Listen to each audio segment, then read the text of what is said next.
வணக்கம் நண்பர்களே. இன்றைய தினம் நாம் மாண்புமிகு சென்னை உயர்நீதிமன்றம் கடந்த 29/10/2021 செகண்ட் அப்பீல் நம்பர் 1550/2008 என்ற வழக்கிலிருந்து சொல்லப்பட்ட தீர்ப்பைத்தான் நாம் பார்க்க போகின்றோம். இந்த தீர்ப்பானது ஒரு வசதியுரிமை சட்டத்தை தொடர்புபடுத்திய தீர்ப்பாகும். இந்த வசதியுரிமை சட்டம் அப்படின்னா என்ன நாம் முதலில் பார்க்கப்படும் பொழுது, இந்த வசதியுரிமை சட்டம் என்கிறது நாம் தோராயமாக ஒரு பொதுவாக நாம் சொல்லப்படும் பொழுது,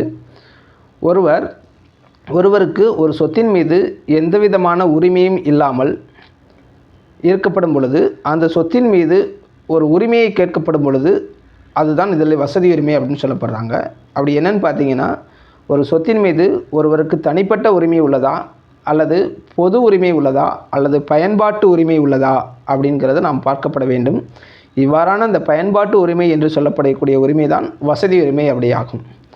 அப்போ இந்த வசதி உரிமை அப்படின்னு என்னென்னு பார்த்தீங்கன்னா, பொதுவாக ஒரு நபர் ஒரு இடத்தில் வசிக்கப்படும் பொழுது, அந்த வசிக்கக்கூடிய நபருக்கு கிழக்கு புறமாகவோ அல்லது மேற்கு புறமாகவோ அல்லது தெற்கு புறமாகவோ அல்லது வடக்கு புறமாகவோ 4 புறங்களிலுமே எந்தவிதமான பாதை இல்லாமல் இருந்து அந்த நபர் அந்த இடத்திலிருந்து பிரதான சாலைக்கு செல்வதற்கு எந்தவிதமான பாதைகளும் இல்லாமல், வழித்தடங்கள் இல்லாமல் அவர் நடுவிலே இருக்கப்படும் பொழுது, அவர் ஏதாவது ஒரு நபரிடம் இருந்து பாதை கேட்டு அவர் ஒரு உரிமையை கேட்கலாம். அவ்வாறான உரிமை தான் வசதி உரிமை அப்படின்னு சொல்லப்படும். இந்த வசதி உரிமை என்பது பாதைக்கு மட்டும் பொருந்தாது.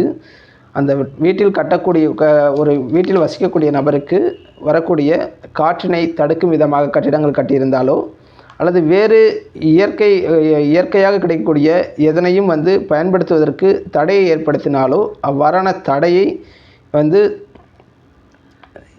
மீட்பதற்காக, அவ்வாறான தடையிலிருந்து அவர் வெளியேறுவதற்காக கேட்கப்படக்கூடிய சட்டம் தான் இந்த வசதி உரிமை அப்படின்னு சொல்லப்படுறாங்க. இந்த வசதி உரிமை சட்டம் அப்படிங்கிறது 1882ஆம் ஆண்டு கொண்டு வரப்பட்டதாகும்.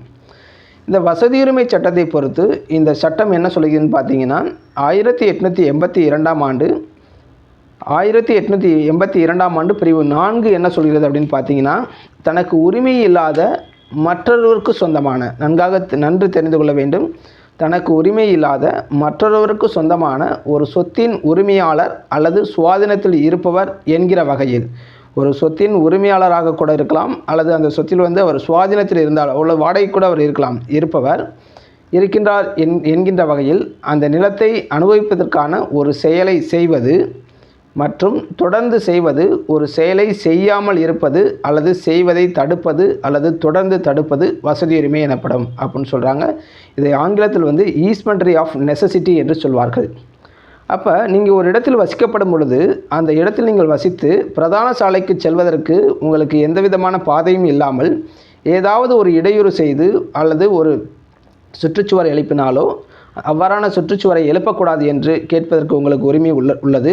அதேபோல் அந்த நடைபாதையை அவர்கள் மறுத்தாலோ, அவ்வாறான நடைபாதையை அவர்கள் அடைப்பதற்கு எந்த விதமான உரிமை கிடையாது என்று நீங்கள் கேட்பதற்கு இந்த வசதியுரிமை சட்டத்தின் கீழ் நீங்கள் வழக்கு தொடுக்கலாம்.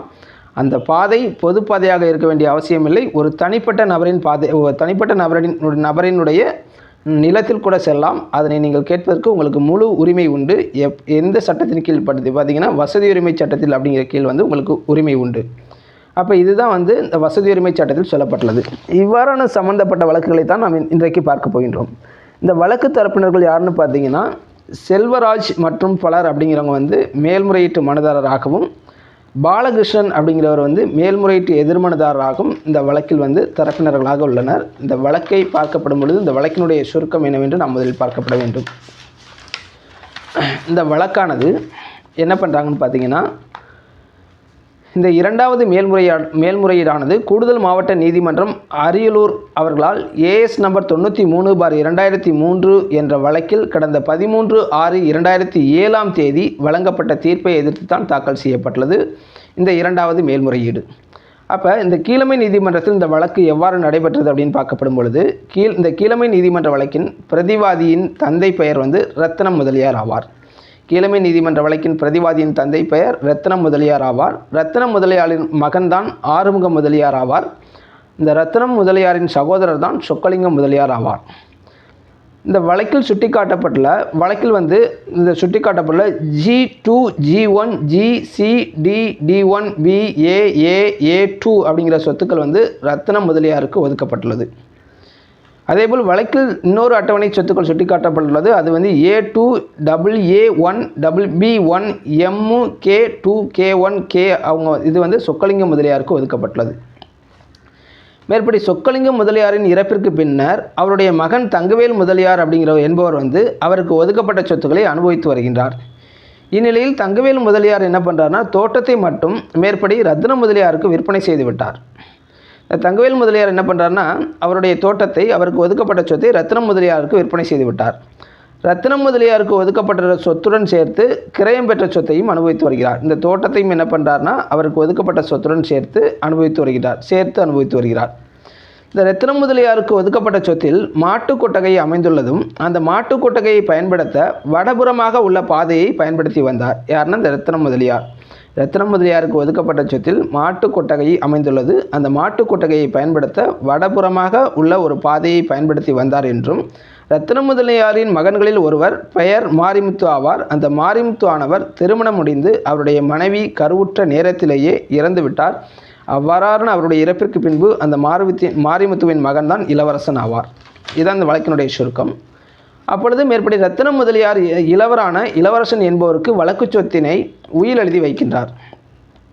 ரத்ன முதலியார் இறப்பிற்கு பின்னர் அந்த உயிலும் நடைமுறைக்கு வந்துவிடுகிறது. இந்த வழக்கில் மேல்முறையீட்டு மனுதாரரான இந்த இறந்தவர் G2 G1 GC BA1 A2 சொத்தினை கொல்லைப்புறமாக உள்ள CT T1 BC சொத்துக்களையும் அனுபவம் செய்து வருகின்றார். என்ன பண்ணுறாருன்னா இந்த வழக்கின் மேல்முறையீட்டு மனுதாரர் G2 G1 GC BA1 A2 மற்றும் கொல்லைப்புறமாக உள்ள CT T1 BC ஆகிய சொத்துக்களை இரண்டையும் சேர்த்து அனுபவித்து வருகின்றார். இந்நிலையில் ரத்ன முதலியாரின் பேரனான இளவரசன் என்பவர் என்ன பண்ணுறாருன்னா A2 A A1 B K2 K1 K C T B1 B ஆகிய சொத்துக்களை தன்னுடைய பாதுகாவலர் மங்களம்மாள் என்பவருடன் சேர்ந்து அனுபவம் செய்து வருகின்றார்.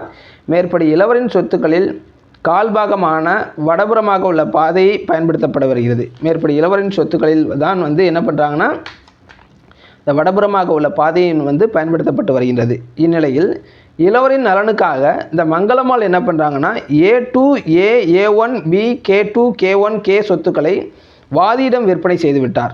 என்ன பண்ணுறாங்கன்னா இந்த மங்களம்மாள் என்ன பண்ணுறாங்கன்னா A2 A A1 B K2 K1 K சொத்துக்களை வாதியிடம் விற்பனை செய்து விட்டார்.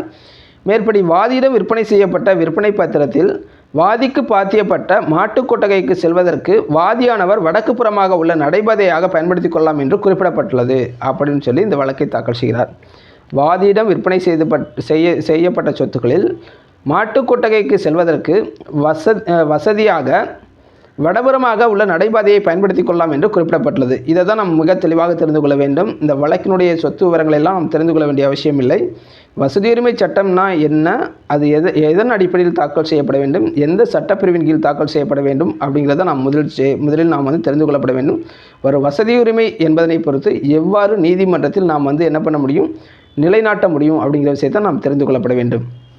அவ்வாறு கேட்கப்படும் பொழுது இந்த வாதியானவர் அந்த பாதையை பயன்படுத்தி வரும் நிலையில் வேறு எந்த பாதையும் இல்லை. வாதி அந்த பாதையை தான் ஈஸ்மெண்ட்ரி ரைட்டராக பயன்படுத்தி வந்தார். கடந்த 1/8/1995 பிரதிவாதி மூங்கில் மூலமாக அந்த பாதையை அடைத்து விட்டார். அதன் பின்பு வாதி பிரதிவாதிகளுக்கு எதிராக ஈஸ்மெண்ட்ரி ரைட் அப்படின்னு சொல்லக்கூடிய புழங்கும் உரிமையை கேட்டும் மூங்கில் வேலியை அகற்றி பாதையை திறந்துவிடக் கோரி ஒரு செயலுறுத்து கட்டளையை கேட்டு வழக்கை தாக்கல் செய்கிறார். இந்த இடத்துல தான் வழக்கினுடைய உண்மைத்தன்மை தெரிய வருகின்றது. அப்போ என்ன பண்ணுறாருன்னா இந்த வாதியானவர் என்ன பண்ணுறாருன்னு பார்த்தீங்கன்னா வழக்கு சொத்துக்களை இந்த பிரதிவாதியானவர் என்ன பண்ணுறாங்கன்னா வழக்கு சொத்துக்களை வந்து மூங்கில் வேலி வைத்து அமைத்து வாதிக்கு பாதையை விடவில்லை. பாதையை விடாத காரணத்தினால் வந்து வாதி அந்த சொத்துக்களை அந்த மேலே சுட்டிக்காட்டப்பட்டுள்ள சொத்தான மாட்டுக்கொட்டகையை செல்வதற்கு பாதையை கேட்டு இந்த பிரதிவாதிக்கு எதிராக என்ன பண்ணுறாருன்னா ஈஸ்மெண்ட்ரி ரைட்டுன்னு சொல்லக்கூடிய வசதியுரிமை சட்டம் 1882 கீழ் பிரிவு 4 கீழ் வழக்கு தொடுக்கின்றார். வழக்கு தொடுத்து அதனை வந்து பாதையை கேட்டும் மேலும் வந்து அந்த அடைக்கப்பட்ட பாதையினுடைய மூங்கில் வேலியை பிரித்து அகற்றி தருமாறு ஒரு செயலுறுத்து பரிகாரம் கோரியும் நீதிமன்றத்தில் வழக்கை தாக்கல் செய்கிறார். இவ்வாறான வழக்கை தாக்கல் செய்வதற்கு பின்பு என்ன நடக்குதுன்னு பார்த்தீங்கன்னா பிரதிவாதி வாதி தாக்கல் செய்த வழக்கிற்கு ஒரு எதிர் வழக்குரையை தாக்கல் செய்கின்றார். அந்த எதிர் வழக்குரையானது என்னென்னு பார்த்தீங்கன்னா, வாதிக்கு எந்த விதமான வசதியுரிமையும் பிரதிவாதியின் சொத்திலிருந்து கேட்க முடியாது. வழக்கின் உண்மைத்தன்மை என்னவென்றால், வாதியானவர் கடந்த 1/3/1999 ஆண்டு வழக்கில் சொல்லப்பட்ட சொத்துக்களான தோட்டம் மற்றும் மாட்டுக்கொட்டகையை இந்த மங்களம்மாள் என்பவரிடமிருந்து கிரயம் பெற்றார். இந்நிலையில் வாதி மாட்டுக்கொட்டகைக்கு செல்வதற்கு வாதியின் பழைய வீட்டையும் அவரால் கிரயம் பெறப்பட்ட தோட்டத்தையும் பயன்படுத்தி வந்தார். வாதி பழைய தோட்டத்தையும் தற்போது கிரயம் பெற்ற புதிய தோட்டத்தையும் சேர்த்து ஒரே யூனிட்டாக பயன்படுத்தி வருவதால் அதனின் நடைபாதை என்பதே தேவையற்றதாக உள்ளது என்றும், ஒருவேளை அதனை நடைபாதையாக பயன்படுத்தி வந்திருந்தாலும் புதிதாக மங்களம்மாள் என்பவரிடமிருந்து ஒரு சொத்தை கிரயம் பெற்றுவிட்டதால் அதனுடன் அந்த வசதியுரிமை என்பது பிரதிவாதியின் சொத்திற்கு பொருந்தாது என்று ஒரு எதிர் வழக்குரையை தாக்கல் செய்கிறார்கள். என்ன சொல்கிறாங்கன்னு பார்த்தீங்கன்னா, வாதி இந்த மங்களம்மாள் அப்படிங்கிறவங்கள்ட்ட வழக்கு சொத்துக்களை இல்லாமல் அருகாமையில் உள்ள சொத்தையே சேர்த்து கிரயம் பெறுகிறார். அவ்வாறு சேர்த்து கிரயம் பெற்ற பிறகு தற்போது புதிதாக வாங்கப்பட்ட சொத்தையும் ஏற்கனவே பயன்படுத்தி வந்த சொத்தையும் சேர்த்து ஒரே யூனிட்டாக பயன்படுத்துகின்றார். இவ்வாறு ஒரே யூனிட்டாக பயன்படுத்தப்பட்டு வரும் பொழுது அவர் தற்பொழுது புதிதாக வாங்கப்பட்ட சொத்திலிருந்தே அந்த மாட்டுக்கொட்டைக்கு செல்வதற்கு அவருக்கு பாதை உள்ளது. அந்த சொத்திலிருந்தே அவர் பாதையை பயன்படுத்தி கொள்ளலாம். நான் ஏற்கனவே என்னுடைய சொத்தில் அவர் பயன்படுத்தி வந்த பாதையை அவர் தொடர்ந்து பயன்படுத்தி வருவதற்கு வசதியுரிமை சட்டத்தின் கீழ் வழக்கு தொடுப்பதற்கு அவருக்கு எந்த விதமான முகாந்திரமும் இல்லை அப்படின்னு சொல்லி வழக்கை தாக்கல் செய்கிறார்கள். அப்போ இதில் நம்ம என்ன தெரிஞ்சுக்கிறோம் அப்படின்னு பார்த்தீங்கன்னா, ஒரு வசதியுரிமை சட்டத்திலிருந்து மூன்றாம் நபருடைய ஒரு சொத்திலிருந்து ஒரு உரிமையை நாம் கேட்கப்படும் பொழுது அந்த உரிமை தொடர்ச்சியாக நீடித்து கொண்டே வருமா அல்லது வேறு ஏதாவது ஒரு புதிதாக வழியில் அந்த உரிமை அற்று போய்விடுமா அப்படிங்கிறத இந்த வழக்கில் நாம் மேற்கொண்டு நாம் பார்க்க போகின்றோம். அப்போ இவ்வாறு இவர்கள் எதிர் வழக்குரை தாக்கல் செய்த பின்னர் என்ன நடக்குதுன்னு பார்த்தீங்கன்னா, மேலும் கூடுதலாக என்ன சொல்கிறாருன்னு பார்த்தீங்கன்னா, வாதி பழைய தோட்டத்தையும் தற்போது கிரயம் பெற்ற புதிய தோட்டத்தையும் ஒரே யூனிட்டாக பயன்படுத்தி வருவதால் நடைபாதை என்பதே அவருக்கு தற்பொழுது தேவையில்லை. ஏற்கனவே ஒரு நடைபாதை என்பதை அவர் பயன்படுத்தி வந்திருந்தாலும் புதிதாக ஒரு சொத்தை கிரயம் பெற்று விட்டபடியால் அந்த புதிதாக கிரயம் பெற்ற சொத்திலிருந்தே அவர் அந்த ஏற்கனவே பயன்படுத்தி வந்த மாட்டுக்கொட்டைக்கு பாதையை அவர் உருவாக்கி கொள்ளலாம். அதனால் அவர் வசதியுரிமை சட்டத்தின் கீழ் வழக்கு தொடுப்பதற்கு அவருக்கு எந்த விதமான முகாந்திரமும் இல்லை அப்படின்னு சொல்கிறாங்க. அதற்கு பின்பு கூடுதலாக என்ன சொல்கிறாங்கன்னா, வாதி தன்னுடைய சொத்திற்கு சுற்றுச்சுவர் எழுப்பும் பொழுது அதனை பொறுத்து எந்த விதமான ஆட்சேபனையும் தெரிவிக்கவில்லை. இந்நிலையில் பிரதிவாதியின் சொத்தில் ஏற்கனவே எடுக்கப்பட்ட சுற்றுச்சுவர் புயலினால் இடிந்து விழுந்து விட்டதால் பிரதிவாதி சுவர் எழுப்பியதால் இந்த வழக்கை தாக்கல் செய்துள்ளார். பிரதிவாதி மூங்கில் கொட்டகை வைத்து எந்த விதமான பாதைகளையும் அடைக்கப்படவில்லை. பிரதிவாதிக்கு சொந்தமான இடத்தை தான் அவர் பாதுகாத்து வருகின்றார் அப்படின்னு சொல்லி இந்த எதிர் வழக்குரை தாக்கல் செய்கின்றார். இந்நிலையில் இந்த வழக்கின் பிரதிவாதியின் அண்ணன் மகன் இளவரசன் என்பவர் என்ன பண்ணுறாருன்னா, ஒரு கிரய பத்திரத்தினை இந்த வழக்கின் மேல்முறையீட்டு எதிர்மனதாரரான பிரதிவாதிக்கு 19/9/1988 ஆண்டு வீடு மற்றும் வடக்கு புறமாக உள்ள பாத்வே அப்படின்னு சொல்லக்கூடிய நடைபாதை சேர்த்தே எழுதி கொடுத்து விட்டார். அதனால் வாதிக்கு வடபுறமாக எந்த விதமான பாதையும் இல்லை அப்படின்னு சொல்லி கட்சி செய்கிறாங்க. அதன் பின்னிட்டு வாதி இந்த வழக்கில் யாரிடமிருந்து சொத்தை கிரயம் பெற்றாரோ அவர்கள் இந்த வழக்கில் ஒரு தரப்பினராக சேர்க்கப்படவில்லை என்றும், யாருன்னா இந்த மங்களம்மாள் அப்படிங்கிற சொத்தை கிரயம் பெறாங்க, அவங்கள வழக்கில் ஒரு தரப்பினராக சேர்க்கப்படவில்லை என்றும், மேலும் வாதி கிரயம் பெற்ற 1/3/1979 ஆண்டு கிரய பத்திரத்தில் நடைபாதை பற்றி குறிப்பிடவில்லை. வாதியின் மாட்டுக்கொட்டகை அப்படிங்கிறது வாதியின் மாட்டுக்கொட்டகைக்கு செல்லக்கூடிய பாதையானது மேற்கு புறமாக உள்ள பாதைதான் என்றும், நடைபாதை என்று எந்த திசையையும் சுட்டி காண்பிக்காமல் உள்ளது. அதனால் மேற்கு புறமாக உள்ள பாதையை தான் வழக்குச்சத்திற்கு உரிய பாதையாக பயன்படுத்தி கொள்ளலாம் அப்படின்னு சொல்கிறாங்க. எப்போனா இந்த 1/3/1979 ஆண்டு ஒரு கிரயம் நடந்திருக்கிறது. அந்த கிரய பத்திரத்தில் கூட இந்த வழக்கு சொத்துக்களை பொறுத்து எந்த திசையையும் சுட்டி காட்டி இது நடைபாதை என்று குறிப்பிட்டு சொல்லப்படவில்லை. அதனால் தற்போது மேற்கு புறமாக ஒரு பாதை உள்ளது. அந்த பாதையை வாதிகள் பயன்படுத்துவதற்கு முழு உரிமை உண்டு அப்படின்னு சொல்லி கட்சி செய்கிறாங்க. இந்த இருதரப்பு வழக்கு விசாரணைக்கு பின்பு கீழமை நீதிமன்றம் என்ன வழக்கு வினாக்களை எழுப்பினார்கள் பார்த்தீங்கன்னா, வழக்கிடை சொத்தில் வாதிக்கு வசதியுரிமை உள்ளதா, இரண்டாவது கேள்வியாக வாதி கோரும் விளம்புகை பரிகாரம் கிடைக்கத்தக்கதா, மூன்றாவது கேள்வியாக வாதி கோரும் செயலுறுத்து கட்டளை கிடைக்கத்தக்கதா அப்படின்னு 3 விதமான வழக்கல் வினாக்களை எழுப்புகிறார்கள். இந்த கீழமை நீதிமன்ற விசாரணையில் வாதி தரப்பில் 2 சாட்சிகளும் 4 ஆவணங்களும் குறியீடு செய்யப்பட்டன. பிரதிவாதி தரப்பில் 2 சாட்சிகள் மற்றும் 3 ஆவணங்கள் குறியீடு செய்யப்பட்டன. ஆணையர் அறிக்கைகளாக C1 மற்றும் C2 தாக்கல் செய்யப்பட்டுள்ளது. இந்த நிலத்தை தற்பொழுது இந்த வாதிக்கு பாதை உள்ளதா இல்லையா என்பதனை பார்ப்பதற்காக நீதிமன்றத்திலிருந்து நீதிமன்ற ஆணையரை அப்பாயின்மெண்ட் பண்ணி அவரினுடைய அறிக்கையையும் இந்த வழக்கின் C1 C2 ஆக தாக்கல் செய்யப்பட்டுள்ளது. இருதரப்பு விசாரணைக்கு பின்னர் கீழமை நீதிமன்றம் வழக்கை தள்ளுபடி செய்தது. இந்த வாதியினுடைய வழக்கை கீழமை நீதிமன்றம் தள்ளுபடி செய்கிறது. அவ்வாறு தள்ளுபடி செய்ததனால் அவருக்கு ஏற்பட்ட பாதிப்பினால் அவர் முதலாவது மேல்முறையீட்டு மனுவினை தாக்கல் செய்கின்றார். இந்த முதலாவது மேல்முறையீட்டு மனுவை விசாரணை செய்த விசாரணை நீதிமன்றம் மேல்முறையீட்டு மனுவை அனுமதித்து உத்தரவிட்டது. அதனை எதிர்த்துத்தான் இந்த வழக்கில் பிரதிவாதி இந்த 2வது மேல்முறையீடை தாக்கல் செய்கின்றார். அப்போ இந்த 2வது மேல்முறையீடை தாக்கல் செய்யப்படும் பொழுது இதில் என்ன பண்ணுறாங்கன்னு பார்த்தீங்கன்னா, இந்த 2வது மேல்முறையீட்டு நீதிமன்றமான மாண்புமிகு சென்னை உயர்நீதிமன்றம் இந்த வழக்கை விசாரணைக்கு எடுத்துக்கொண்டு பார்க்கப்படும் பொழுது எக்ஸிபிட் B2 ஆவணத்தை இந்த வழக்கின் விசாரணைக்கு எடுத்துக்கொள்கிறார்கள். அந்த ஆவணத்தில் வாதிகள் நடந்து செல்வதற்கு என எந்த உரிமையும் வழங்கப்படவில்லை. இந்நிலையில் முதலாவது நீதிமன்றம் அனுமானத்தின் அடிப்படையில் நடைபாதை உள்ளதாகவும் தீர்மானித்துள்ளது. மேலும் நீதிமன்ற ஆணையரும் தன்னுடைய அறிக்கையில் வாதி மாட்டு கொட்டகை மற்றும் தோட்டத்திற்கு செல்வதற்கு பின்புறமாக உள்ள பாதையை பயன்படுத்தி கொள்ளலாம் என அறிக்கை தாக்கல் செய்துள்ளனர். அதனால் அந்த அறிக்கையை கீழமை நீதிமன்றம் கவனத்தில் 2வது மேல்முறையீட்டு நீதிமன்றம் கவனத்தில் எடுத்துக்கொள்ளாமல் வாதி பிரதிவாதியின் சொத்தில் நடைபாதை கேட்பது தவறு என்றும் மேற்படி எக்ஸிபிட் B2 ஆவணத்தில் குறிப்பிடப்பட்டுள்ள பாதையானது அவருடைய வீட்டிற்கு செல்வதற்கான பாதைதான் என்றும் அது மாட்டு கொட்டகைக்கோ தோட்டத்திற்கோ செல்வதற்கு அல்ல என்றும் வாதிட்டார். இப்போ 2வது மேல்முறையீட்டில் இந்த மேல்முறையீட்டு தன்னுடைய தரப்பு நியாயங்களை எடுத்து சொல்லப்படும் பொழுது வழக்கு சொத்தானது ஆறுமுக முதலியார் மகன்களான சொக்கலிங்க முதலியார் மற்றும் ரத்தினம் முதலியாருக்கு பாத்தியப்பட்டது. அதன் பின்பு சொக்கலிங்க முதலியாரின் இறப்பிற்கு பின்பு அவருடைய வாரிசான தங்கவேல் முதலியார் தன்னுடைய சித்தப்பாவின் ரத்தினம் முதலியாருக்கு வழக்கு சொத்தின் ஒரு பகுதியை விற்பனை செய்கின்றார். அந்த பகுதி சொத்துக்கள் A2, A, A1, B, B1, K2, K1 அப்படின்னு சுட்டி காட்டப்பட்டிருக்காங்க.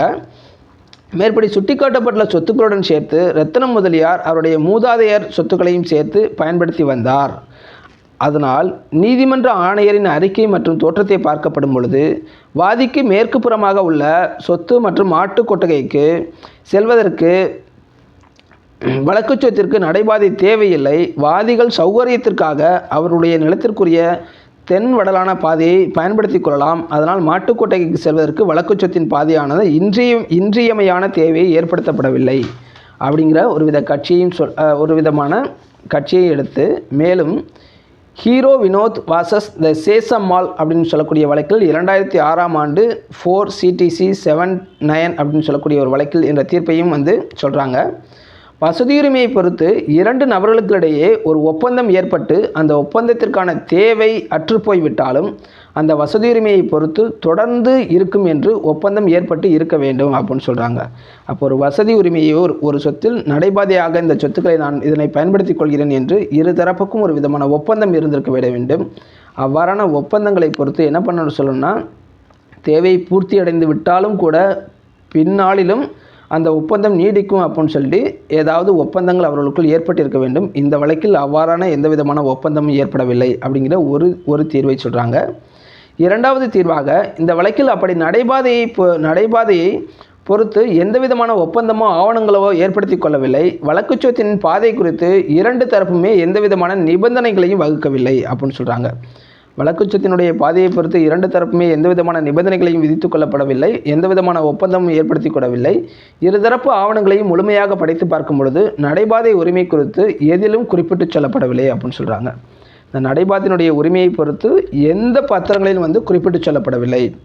சொத்தை வாங்கியவரோ விற்றவரோ பாகப்பிரிவினை பத்திரங்களோ எந்த ஆவணங்களிலும் சொத்துக்களை பொறுத்து நடைபாதையை பொறுத்து பின்காலத்தில் இதனைத்தான் நாம் நடைபாதையாக இந்த சொத்திற்கு பயன்படுத்தி கொள்ளலாம் அப்படின்னு எந்த விதமான குறிப்பிட்டும் சொல்லப்படவில்லை அப்படின்னு இந்த நீதிமன்றம் சொல்கிறாங்க. மேலும் இதில் என்ன சொல்கிறாங்கன்னா, இது முக்கியமான சட்டப்பிரிவு இந்திய வசதியுரிமை சட்டம் 1882 பிரிவு 41 இந்த வழக்கிற்கு மிக தேவையான சட்டப்பிரிவாக எடுத்துக்கொள்கிறார்கள். இதில் என்ன சொல்கிறாங்கன்னா, ஒரு தேவை பூர்த்தி அடைந்து விட்டால் அந்த தேவை அற்று போய்விடும் அப்படின்னு சொல்கிறாங்க. என்ன சொல்கிறாங்கன்னா, the extensions of termination of necessity அப்படின்னு சொல்கிறாங்க. Extension of termination of the necessities.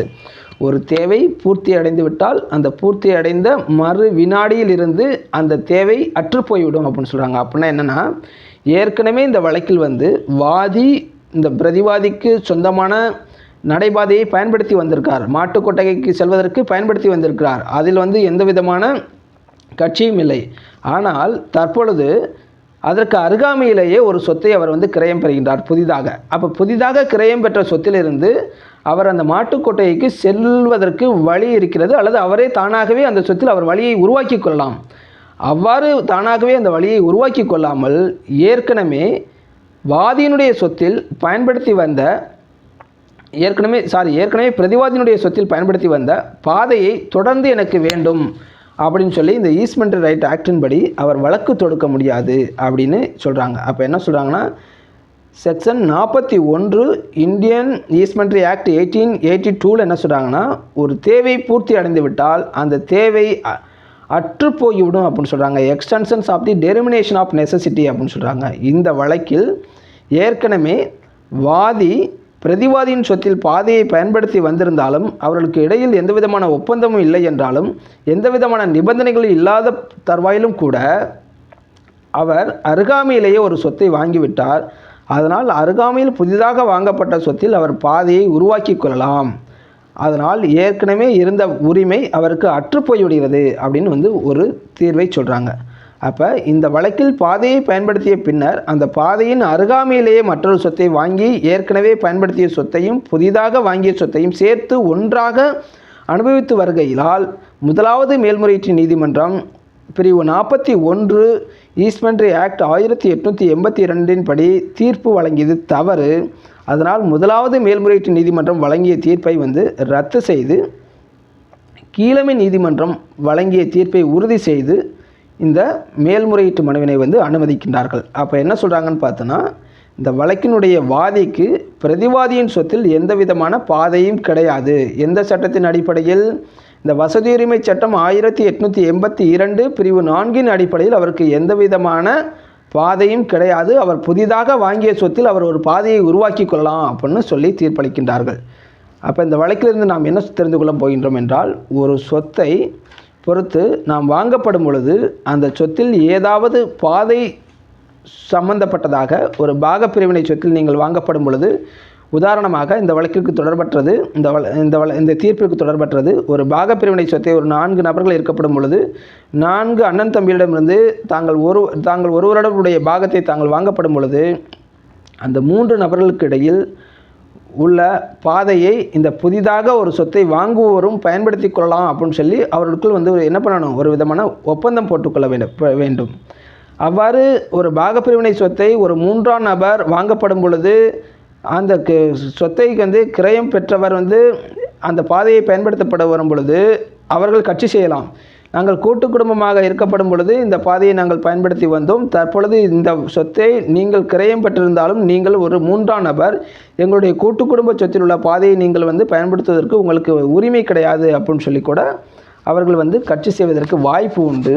அதனால் ஒரு சொத்தில் வாங்கப்படும் பொழுது மிகவும் வெளிப்பாக இருந்து அந்த சொத்திற்கு முதலில் நடைபாதையை பொறுத்து நாம் ஊர்ஜிதம் செய்து கொள்ளப்பட வேண்டும். அதேபோல் ஒரு சொத்திற்கு எந்த விதமான பாதைகளும் பாதை இல்லாத பட்சத்தில் கூட 3ஆம் நபருடைய சொத்தில் நீங்கள் பாதை கேட்பதற்கு உங்களுக்கு இந்த ஈஸ்ட்மென்ட் ரைட் ஆக்டின் படி உங்களுக்கு முழு உரிமை உண்டது.